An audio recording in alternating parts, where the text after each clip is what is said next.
Qara Uyg'urlar 13-bölüm. Xitoy ombirining darvozasida odatda ikki Xitoy navbat tutadigan bo'lib, ichida qancha Xitoyning borligi noma'lum edi. Bugun kechmo ikki Xitoy odatda o'ltirishadigan o'rindiqlarda o'ltirib, tog'dan bog'dan mo'ngishib uzoqdan yaqinlashib kelayotgan bir qora mashinaning chiraqi ularni yo'ritdi. Ikki Xitoy darhol o'rinlardan turishib, kim kelayotgandi degandek chekchiyishib, tikilib qarab turishdi. Odatda bu soatda mol to'shiydigan mashinalar kelmaydi. Omborga munosabatlik ba'zi Xitoylar aralab biror jiddiy ish bilan kelib qolmasa, aldirab kelmaydi. Mashina yaqinlashganda uning qora rangli Volkswagen markalik Volkswagen ekanligi aydın bo'ldi. Mashinadan puhraj kiyingan ikki kishi tushdi. Ular ikki Xitoyga yaqinlashganda Xitoylardan biri yanchuqidagi bir nimani olmoqchi bo'lgandek qo'lini yanchuqqa soldi. Biz milliy istixborotdan keldik. Sizlardan so'raydiganlarimiz bor, dedi kelganlardan biri inglizcha va yenidan kinishkisini chiqarib, chiroq yo'riqida Xitoylarga ko'rsatdi. Heliqi Xitoy qo'lini asta yanchuqidan chiqarib oldi. Xo'sh, nima ishkin? dedi bir Xitoy qo'pol inglizchasi bilan. Sizlarning bu yerda qonunsiz mol saqlanganligi to'g'risida ma'lumot bor. Biz kirib tekshiramiz. Taqsir, bu mumkin emas. Biz qonunsiz ish qilganlardan emas. Bu yer shirkatning xususiy yeri, yot odamlarni ishiga olmaymiz. Haddingni bil. Bu yer Turkiya, bizning tuproqimiz. Qonunsiz ishlarni tekshirish bizning vazifamiz. Taqsir, qo'limizda sizlarning shahar boshlig'ining bu yerga hech kimni kirgizmaslik haqida yozgan ijozatnomasi bor. Mana ko'rib baqing, dedi bir Xitoy va bir varaq narsani uzatdi. Kelganlardan biri uni elib, bir qo'r ko'z yugurtib chiqqandan keyin so'g'oqqina kulib. Biz bundaq narsaning borligini anglab boqmagan. Türkiye'de bizden kirişimiz çeklengen yer hem yok. En yaxşısı işini aç. Biz hizmetimizni tamamlap qaytimiz. Eğer kanunsuz mal yok bolsa, korkuşunun mahacı yok. Keçirin efendim, başlıktan buyruk var. Hiç kimni işçiye alamayız. Bu anağını kapır. Sen kıspırışka artık yaptığın neymi lazımı? Köte kolunu. Deb vaqirdi kelganlarda yana biri va yenidan qo'ral chiqarib ularga to'g'riladi. Tuyuqsiz yuz bergan bu ahvoldan qattiq qo'rqib ketgan ikki Xitoy darhol qo'llarini ko'tardi. Yigitlardan biri birla chamdab heliqi Xitoyga yaqinlashib, uning yanchuqidagi yon qoralini elib oldi. Yana bir yigit chapdastlik bilan ikki Xitoyning qo'llarini keyniga qayirib, plastik tanı bilen bağladı.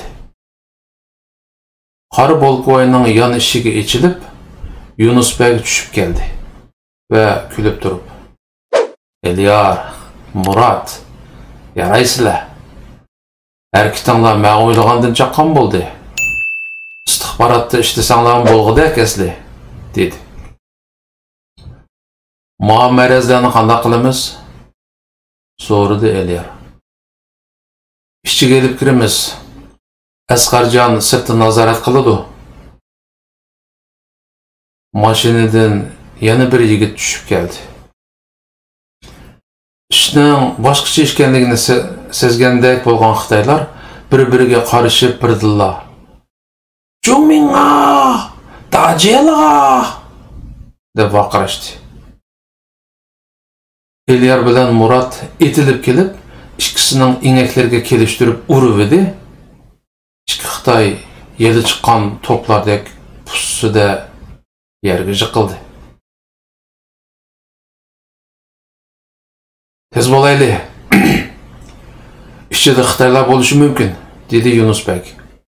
Va o'zi birinchi bo'lib darvozaning kichik qanot eshigidan ichiga kirib ketdi. Elyar bilan Murat bo'lsa, birdan Xitoyni so'rab, tezlikda ichiga kirdi.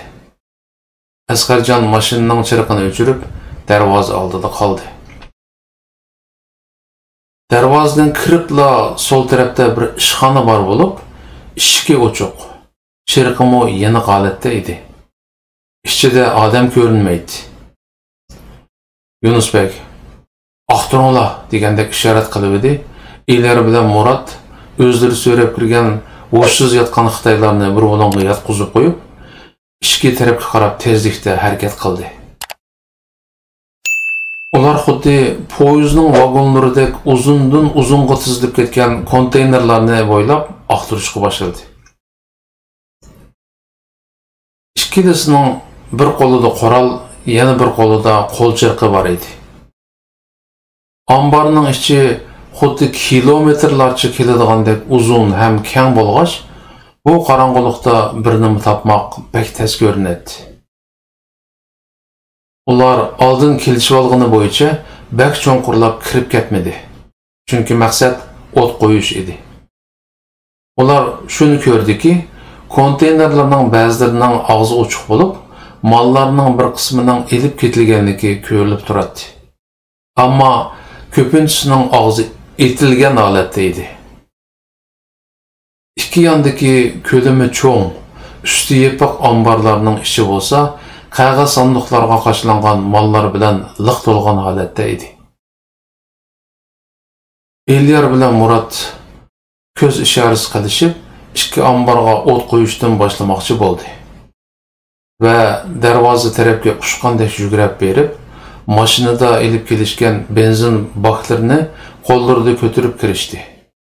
Va yo'lni ayirib, ikki omborga birdan kirib ketdi. Uzun o'tmayla ikki omborning ichidan o't yalqinlari ko'tarildi. Elyar bilan Murat endi yonma-yon turgan konteynerlar ichidagi og'zi ochiqlarga o't qo'yishga boshladi.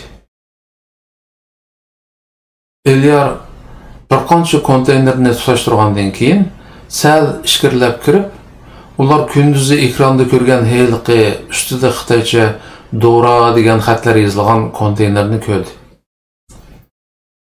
Konteynerning eshigi taqoq edi. U o'z elib kelgan lom to'mirning alohida yasalgan uchini qulub osqushning ostiga silib, "Yopir" deb birla qayrib edi. Konteynerning eshigi jaloqqada ichilib ketdi. Va konteyner ichidan etilib chiqqan chidig'usiz sesiq puroqqa chiday olmay, darhol burnini etib oldi. Tuyuqsizla arqa mo'risiga muzdek bir nima sanjilgandek bo'lib, teni jug'ildab ketdi va santurilib yiqilib tushdi. U darhol tishini tishlab, yotgan yerdan keyni tarafga qo'lchiroq bilan yo'ritdi. Ko'rdiki, bir yerim yalang'och Xitoy talatini vahshiylashtirgan holda og'zida bir nimalarni deb tillab, belidagi zanjirni yulib elib, o'ziga etilib kelyotdi.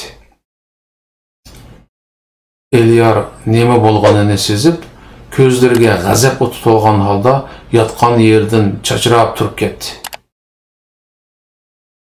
Bu arada heliqi Xitoy qo'lidagi zanjir bilan Elyarning beshiga kelishtirib urib-etdi. Butun vujudi qissas o'tiga to'lgan yigitning beshiga qattiq urilgan zanjir xuddi arg'amchi urilgandekla tuyuldi. Va bir amallarni qilib o'zini ruslab elib, heliqi Xitoyning yuziga kelishtirib, o'dilmish bilan birini silib edi. Talivlashgan Xitoy kulib bo'dishi qildi. Va jingni sanjilgan yova cho'shqadek chiyqarab, o'rnidan o'milab qopib, ko'zlari xira ko'rgach, sal besh qo'ygandek holat tuturgan Elyarga shiddat bilan etildi. Elyar baslik qomati bilan Xitoyni chin quchoqlab olib, ko'ttirib yerga atmoqchi bo'ldi-yu, zanjir zarbasidan to'liq kontrolligini yo'qotgan badan sababidan Xitoy bilan tangla yerga yiqildi.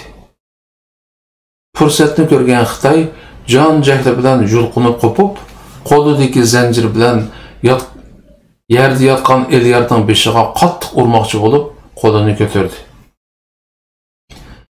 Dal ana shundoq jiddiy paytda Yunusbek Xitoyning keyinda paydo bo'ldi va qo'lidagi qurolning payniki bilan bir urib edi. Xitoy birda chaqirib golubpada yiqildi. Yunusbek Elyarni yo'lab turg'izdi va "Botir yigit, bir nim bo'lmagansan?" deb uning beshidan eqiyotgan qonga qo'l yog'liqini tutdi. "Yaqa Yunusbek, men yaxshi, ansirmang. Bu Xitoy nereden chiqdi bilmedim. Keynimden tuyuqsiz urib etdi. Uni menga qo'yib bering. Siz atrofga beqing", dedi. "Bo'pti, men ishchiga bir qarab o'tib hozirlik kelaman", dedi Yunusbek va ishga tarafga qarab yugurib ketdi. Elyar konteynerga yo'linib sal turib olgandan keyin yerda yotgan Xitoyning hushiga kelib, o'rnidan turishga tabishlayotganligini ko'rdi va qaddini ruslab, u Xitoyni yaxshisidan so'rab turg'izib, konteynerga yo'ladi. "Anangni ishning kuchiki. Senlarning buguning bo'ladi ekan, ha? Inim va Navri akamning qon qisosini oladigan kun menga keladi ekan. Allohga ming martaba shukri", deb baqirib, boy konteynerning qulupini buzgan lom to'mirni qo'liga oldi va shirdek guykirib, haliqi Xitoyning udil kelgan yeriga bar kuch bilan urushga boshladi. U har urg'unida bir alamlik huvlaydi. Uri verib üstü-beshi qonga bo'ylab ketdi. Yerda yotgan Xitoyning nari to'g'ri kelsa, shu yerga ajallik uri verdi. Qanchalik vaqt o'tdikin, u hech to'xtab qoladigandek emas edi. Ura, ho'ngrab yig'lab ketdi. "Bo'ldi qil adash, o'zingni besib ol." Bir vaqtlarda yetib kelgan Murat uni keyindan quchoqlab tutib oldi. Elyar sal xudini yig'ib ko'rdiki, yerda yotgan Xitoyning nejis jasadi to'nug'isiz holda parcha bo'lib ketgandek bo'lib, beshi bordek qilmaydi.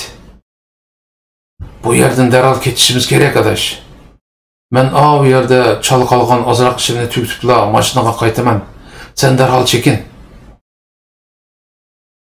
Murat ketishi bilan Elyar boya ochgan konteynerga o't qo'yib o'tib, darvoza tarafga mangdi.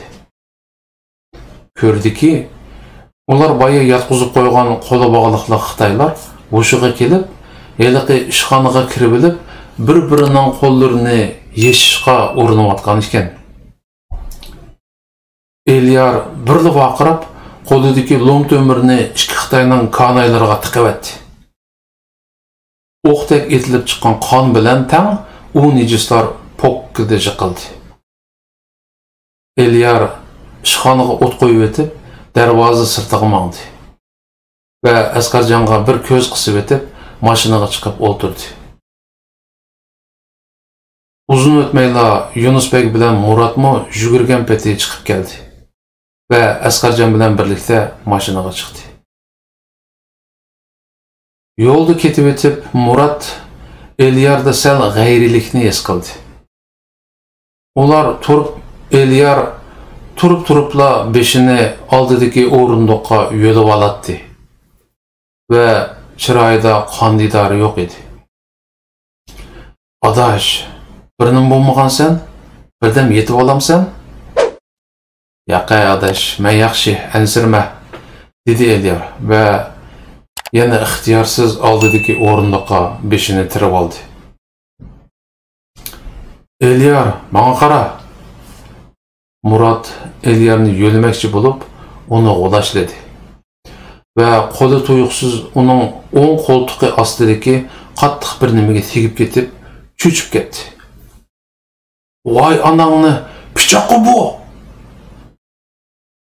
Murat qattiq tovlab etdi. Mashina to'xtadi.